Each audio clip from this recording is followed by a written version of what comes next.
Royal ভাই, এরকম সাজগোজ কইরা কোনে যাইতেছো?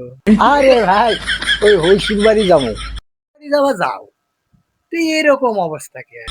বারবার ওই শ্বশুর বাড়ির থেকে চেয়া দেয় মার্কেট করার জন্য।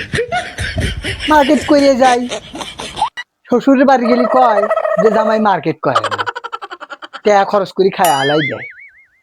এইবার মার্কেট করছি, এইটা দেখামো শ্বশুর বাড়ির মানুষকে, বুঝছি?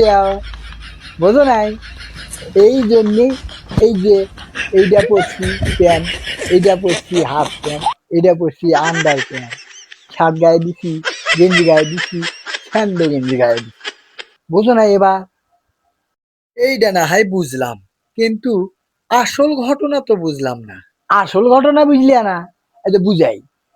এই যে এভাবে পড়ছি, এগুলা যদি আমি এই শার্টের নিচে পরি, এই প্যান্টের নিচে পরি, তাহলে শ্বশুর বাড়ির লোকজন তো আর দেখলো না, মনে করলো এবার মন জামাই টাকা খাওয়া হেলে দিছে।